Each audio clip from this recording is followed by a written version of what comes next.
और कैसे हैं आप सब। पिछला वीडियो आपको मैंने भेजा था, आपको बहुत मज़ा आया होगा। आई होप सो आपने देखा होगा। आज के वीडियो में हम लोग डिस्कस करने जा रहे हैं रिफ्लेक्शन का एक नया टॉपिक जिसका नाम है बेटा मिरर्स।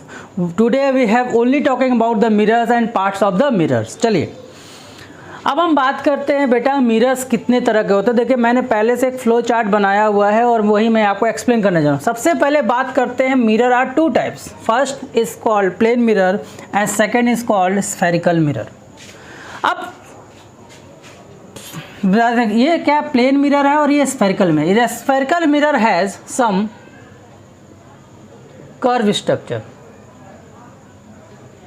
ठीक है, सम कर्व स्ट्रक्चर, ठीक है। इसके पास कुछ कर्व स्ट्रक्चर होता है और इसके पास कोई भी कर्व स्ट्रक्चर नहीं होगा। इस चीज को ध्यान दीजिएगा। There have no any curve structure. ध्यान समझिए मैं क्या करूं कि इसके पास तो कर्व स्ट्रक्चर नहीं होता है, ठीक है। अब देखिए प्लेन मिरर की जो खासियत है, there have no curve structure, मतलब एकदम परफेक्टली प्लेन होगा। लेकिन इसकी डेफिनेशन की अगर हम बात करें तो डेफिनेशन की बात करें तो इसका जो फोकस पॉइंट होता है, जो इसका फोकस पॉइंट होता है, ध्यान समझिएगा जो मैं बात बोल रहा हूँ, इसका जो फोकस पॉइंट होता है वो कहाँ पर होता है। इसका जो फोकस पॉइंट होता है वो कहाँ पे होता है बेटा, इन्फिनिटी पर होता है। अब इन्फिनिटी क्या होता है, अनंत पर, बहुत दूर। अच्छा एक बात बताओ, देखो दरअसल होता क्या है कि अगर हम एक प्लेन चीज को भी दूर से देखें, ध्यान समझिएगा, फोकस क्या होता है अभी आपको मैं इस चैप्टर में, अभी इसी वीडियो में कोशिश करूंगा बताने का कि वो आपको मैं जब मिरर्स के बारे में डिस्कस करूंगा, इन दोनों मिरर्स के बारे में, तो मैं आपको फोकस पॉइंट के बारे में डिस्कस करूंगा। लेकिन अगर आप किसी भी चीज़ को, फोकस किसके बीच में होता है, जो कर्व लाइन स्ट्रक्चर बनता है। अब आप जो कर्व स्ट्रक्चर बनाने की खासियत रखता हो, लेकिन यहाँ पे जो प्लेन मिरर है वो तो कर्व स्ट्रक्चर बनाता ही नहीं है, वो तो कर्व स्ट्रक्चर बनाता ही नहीं। लेकिन ध्यान से समझिएगा कि कर्व स्ट्रक्चर भले ही नहीं बनाता है, लेकिन अगर मान लीजिए कि आप बहुत एक आपको एकदम सागर के पास रख दिया जाए, कहीं ऐसे जगह जहाँ दूर तक आप देख सकते हो, कहाँ कोई भी नियरेस्ट नहीं है, लेकिन क्या कभी भी आप किसी भी चीज़ को देखते हो, पृथ्वी पर देखते हो, तो आपको हमेशा वो गोला ही दिखता है ना। क्या कभी भी वो आपको एकदम ऐसे स्ट्रेट ऐसे, कभी भी आप कोई भी विज़न देखो तो क्या आपको कभी भी कोई विज़न ऐसा दिखता है जो बहुत दूर तक अगर देखना, अगर आप बहुत दूर तक किसी भी चीज़ को देखोगे तो वो प्लेन चीज़ भी आपको क्या होगी, मुड़ी हुई दिखाई देगी। वो आपको भी क्या दिखाई देगी बेटा, मुड़ी हुई दिखाई देती है। इसीलिए कहा जाता है the mirror which has the focal point at infinity. अब फोकल पॉइंट के साथ साथ इसका सेंटर ऑफ कर्वेचर भी इन्फिनिटी पर ही होता है। मतलब ऐसा मिरर जिसका फोकस पॉइंट इन्फिनिटी पर हो और there have no any curve structure. अब ध्यान दीजिए, अब इसका सबसे बड़ी जो खूबी है, जो इसकी सबसे बड़ी खूबी है कि इसका रिफ्लेक्टिंग सरफेस की तो इधर भी हो सकता है, इधर भी हो सकता है। जिधर आप इधर जो हमने जैसे डॉटेड बनाया, ये आपका नॉन रिफ्लेक्टिंग सरफेस को शो करता है, और जिधर डॉटेड नहीं है उधर वाले सरफेस को हम लोग बोलते हैं रिफ्लेक्टेड सरफेस। क्लियर हुआ। अब आते हैं हम लोग स्फेरिकल मिरर के ऊपर। तो स्फेरिकल मिरर की अगर हम बात करें, there are two types of spherical mirror. That first is called convex and other is called concave. चलिए we have to describe about the concave। तो कॉन्केव की अगर हम डिस्कस करें, कॉन्केव क्या है, व्हाट इज द कॉन्केव।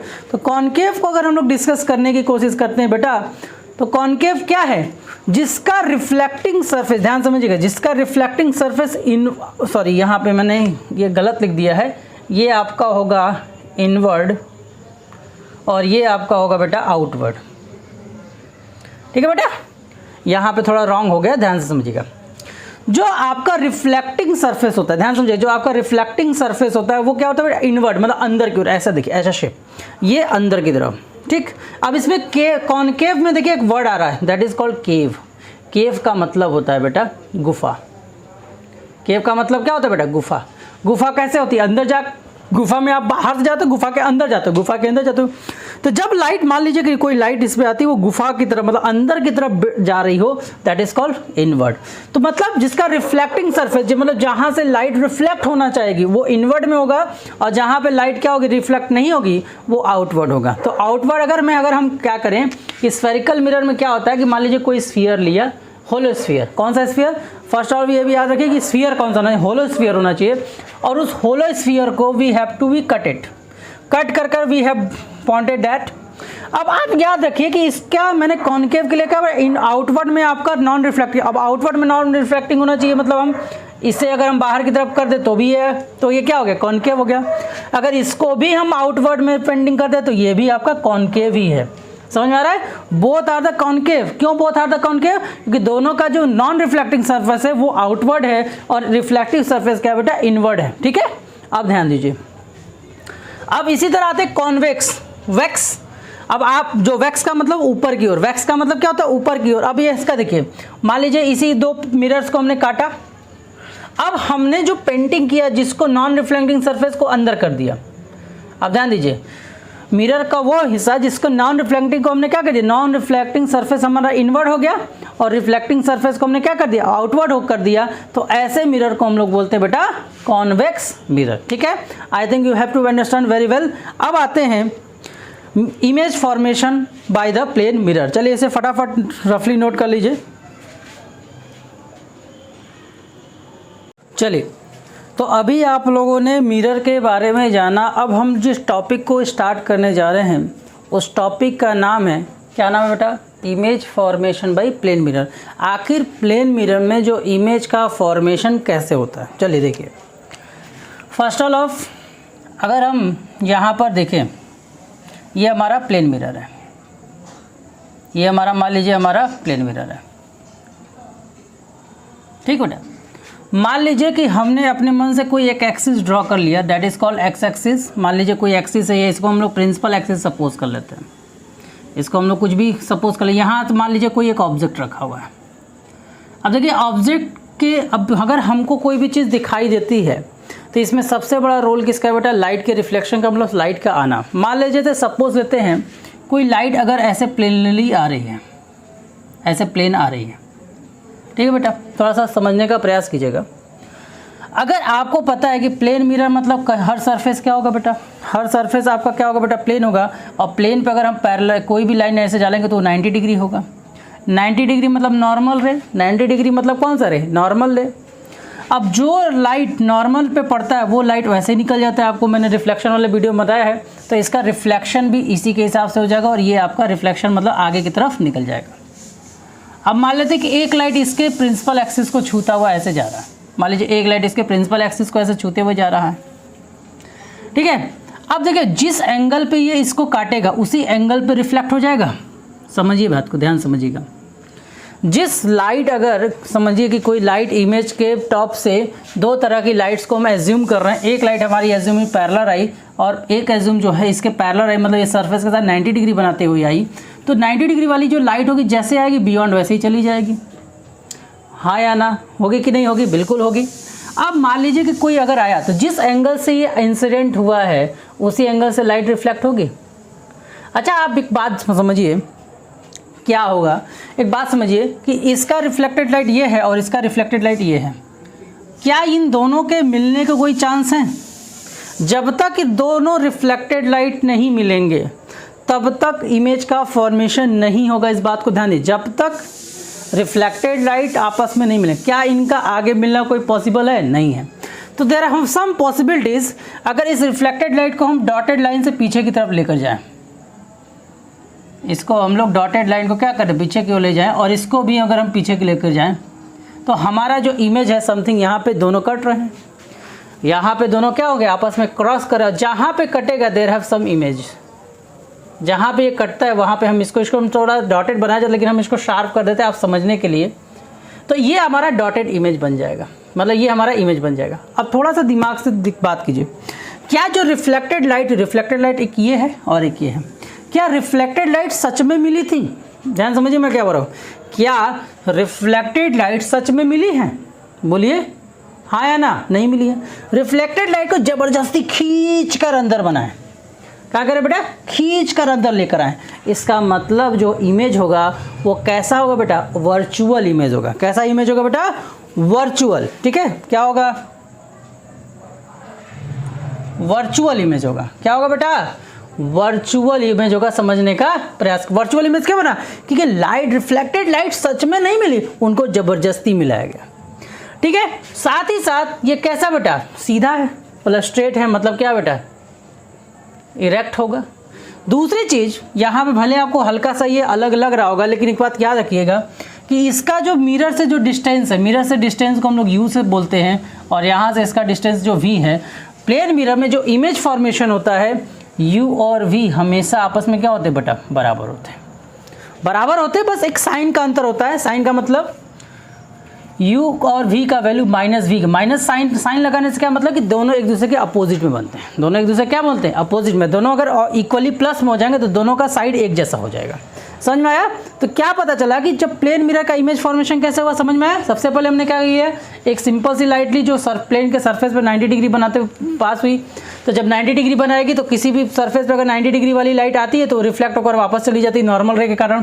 फिर हमने रिफ्लेक्शन प्रॉपर्टी इस पर लगाया, तो जिस एंगल से आई लाइट इस पर इंसिडेंट करी उसी एंगल से रिफ्लेक्ट हो जाएगी। फिर दोनों लाइट्स को हमने आपस में मिलाने की कोशिश किया, तो हमने देखा कि इस साइड मिलने के कोई चांसेस नहीं है। हम इसको पीछे अगर खींचे स्केल से तो अब आपका मिलने का चांसेस होगा।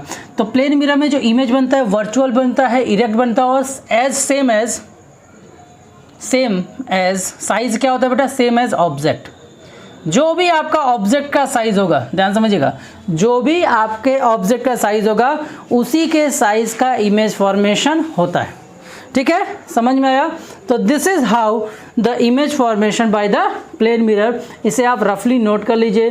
फिर आते हैं नेक्स्ट टॉपिक की ओर, जिसका नाम है some important points of mirrors. ठीक है, चलिए जल्दी से नोट कर लीजिए।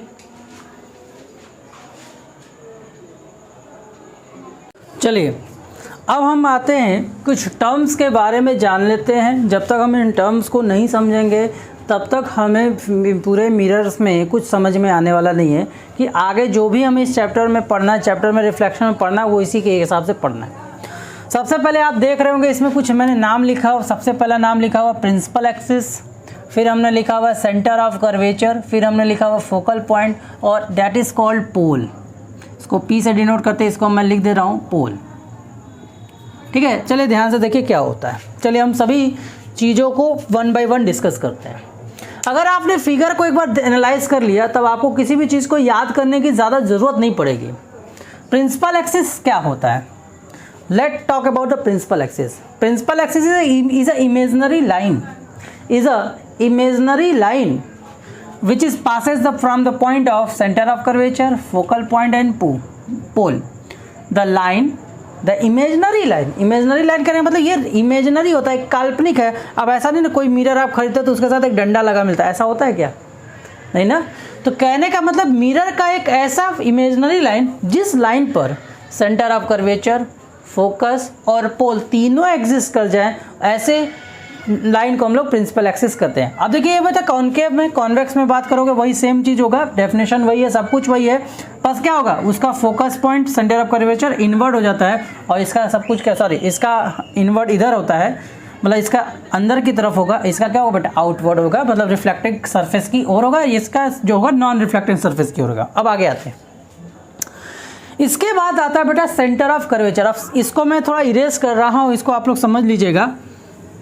अब देखिए ध्यान से समझिए सेंटर ऑफ कर्वेचर। अब देखो बेटा ध्यान समझिएगा कि आप जब भी कोई मिरर बनाते हो, स्फेरिकल मिरर, अगर हम उसको एक कंप्लीट सरफेस, कंप्लीट स्फीयर मान लें और इस स्फीयर को काटें तो इस स्फीयर का अपना एक खुद का सेंटर होगा भाई।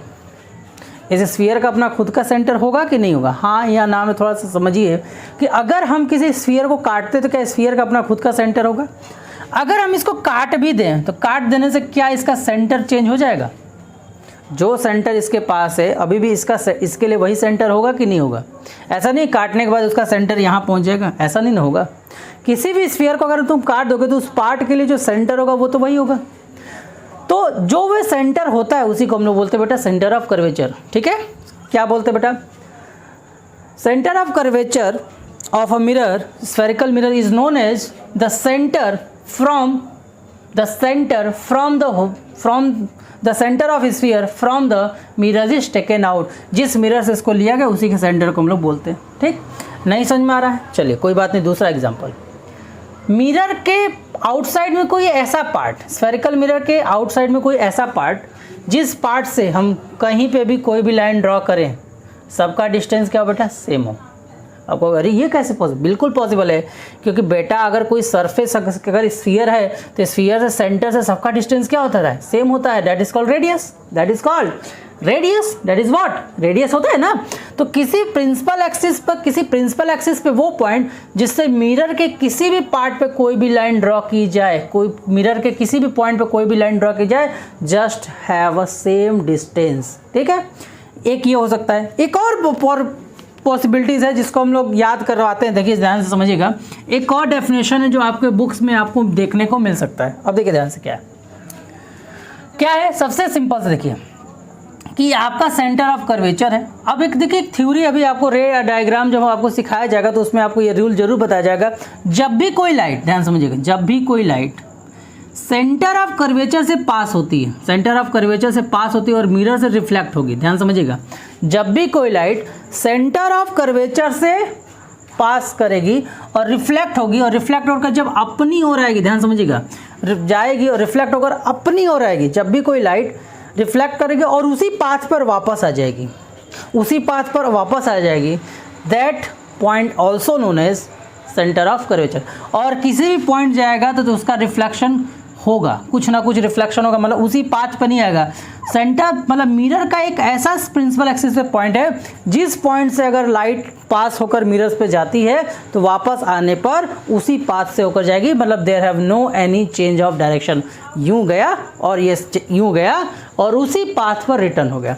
तो सेंटर ऑफ कर्वेचर को मैंने आपको 3 तरह से बताया। पहला क्या बताया कि सेंटर ऑफ कर्वेचर, मान लीजिए कोई स्फीयर लिया और स्फीयर का एक सेंटर होता है और इसको काट कर हमने एक नया मिरर बनाया, और मिरर बनाने से क्या होगा, उसका सेंटर तो हटेगा नहीं। तो sphere, centre of curvature of the spherical mirror is a centre from which the mirror is the centre of a sphere, hollow sphere from which mirror is taken out. Clear है, समझिए। अब आते हैं, अब इसके बाद गया, अब इसके हम पोल को लेते हैं, ठीक है बेटा। अब पोल क्या होता है बेटा, देखिए सेंटर जो है वो तो इसका बाहर है, वो सेंटर तो कहीं पे भी हो सकता है, बाहर कहाँ होगा दिखाई तो देगा नहीं, लेकिन जो आपके ज्योमेट्रिकल सेंटर होता है, जैसे ये मिरर है, इस मिरर का जो रियल पार्ट जो है आपका, ये है ना, ये आपका रियल पार्ट है।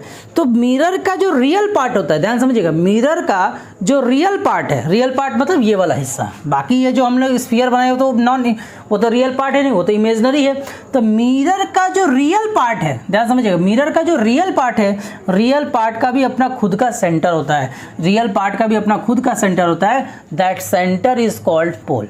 जो रियल पार्ट हमारा है, रियल पार्ट, ध्यान समझिएगा, जो हमारा रियल पार्ट है, रियल पार्ट का, समझ रहे हैं, रियल पार्ट का जो सेंटर होता है इसको हम लोग पोल बोलते हैं। मतलब the geometrical centre of real part of the mirror is called pole. Clear हुआ? अब सुनिए ध्यान से, अब यहां तक समझ में आ गया। अब सुनिए ध्यान से, अब मिरर है, यहां पे आपका पोल है, यहां पे आपका सेंटर ऑफ कर्वेचर, इन दोनों को आप ज्वाइन कीजिए। ज्वाइन करने के बाद ठीक मिड पॉइंट पे, ध्यान समझिएगा, ठीक मिड पॉइंट पे, ठीक मिड पॉइंट पे, फिर से समझिएगा, ठीक मिड पॉइंट पर एक पॉइंट पाया जाता है। इस पॉइंट को हम लोग बोलते हैं बेटा सेंटर ऑफ, सॉरी, इस पॉइंट को हम लोग क्या बोलते हैं बेटा, focal point. That is point is called focal point. The point which is lie between the pole, just between pole and centre of curvature is called focal point. Clear हुआ? अब ध्यान दीजिए, एक और बात भी इसको हम लोग बोल सकते हैं, क्या बोल सकते हैं, कॉनकेव में, ध्यान समझिएगा, कॉनकेव में क्या होता है, कॉनकेव में क्या होता है कि जब भी कोई बहुत सारी लाइट अगर पैरेलली प्रिंसिपल ऑफ एक्सिस के थ्रू आती हैं तो क्या होता है, वो फोकस से चली जाती हैं। क्या चली जाती है बेटा, फोकस से चली जाती है। मतलब ये इंसिडेंट लाइट है और ये आपका रिफ्लेक्टेड जो लाइट है वो सब के सब फोकस पे जाएंगी। तो मान लीजिए जितने भी प्लेन लाइट्स हैं, जितने भी प्लेन लाइट्स हैं, अगर वो एक ही जगह पर जहाँ पे जाकर इकट्ठा होने की कोशिश करती हैं, जहाँ पर जाकर इकट्ठा होने की कोशिश करती हैं, उस पॉइंट को भी हम लोग फोकस पॉइंट कह सकते हैं। उस पॉइंट को भी हम लोग क्या बोल सकते हैं बेटा, फोकस पॉइंट कह सकते हैं। ये तो बात होगी कॉनकेव की। कॉन्वेक्स में अगर हम बात करें तो कॉन्वेक्स में दरअसल क्या होता है बेटा कि कोई भी पैरेलल लाइन आएगी, ध्यान समझिएगा, कोई भी पैरेलल लाइन वो फोकस से जाने की कोशिश जरूर करेगी, लेकिन जा तो सकती नहीं है। फोकस से जाने की कोशिश करेगी, क्योंकि अंदर बेटा ये जो पेंट है तो वो तो मिरर का इनसाइड होगा ना, मिरर के इनसाइड तो अगर पार कर जाएगा रे तो वो तो ट्रांसपेरेंट मीडियम हो गया, तो वो पार नहीं कर पाएगा, लेकिन उसका रिफ्लेक्शन इस हिसाब से होगा कि अगर उसको हम फीचर ड्रॉ करें तो ऑटोमेटिकली वो कहाँ जाएगा बेटा, फोकस से। मतलब ओवरऑल जो है लाइट जो है वो फोकस से ही होकर जाता है।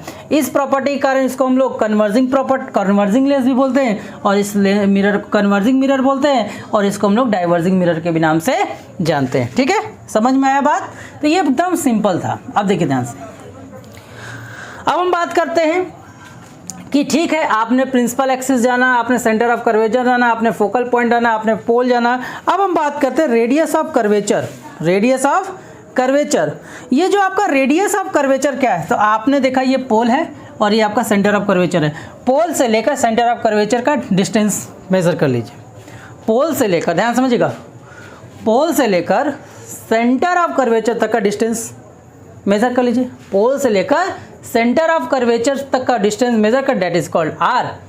और पोल से लेकर फोकल लेंथ तक, फोकल पॉइंट तक का लेंथ खींच दी, that is called focal length. ठीक है, आई थिंक अब ये जो टर्म्स है आज इसके टॉपिक्स में जो मैंने आपको टर्म्स बताया ये बहुत इंपॉर्टेंट है। अगले वीडियो में हम लोग पढ़ेंगे इमेज फॉर्मेशन रूल्स। ठीक है, इमेज फॉर्मेशन रूल्स को जब हम पढ़ेंगे उसके बाद ही हम आपको डिस्कस करा पाएंगे। मतलब अगले वीडियो में हम लोग पढ़ेंगे image formation rule, image formation bye mirrors भी पढ़ेंगे। जब हम दोनों कंप्लीट कर देंगे तो उसके बाद हम लोग पढ़ेंगे साइन कन्वर्जन। ठीक है, चलिए इसे नोट कर लीजिए। आप अगर आपको वीडियो अच्छा लगे तो लाइक करें, सब्सक्राइब करें और कमेंट करें, स्क्रीनशॉट ले लें। थैंक यू, और शेयर भी करें।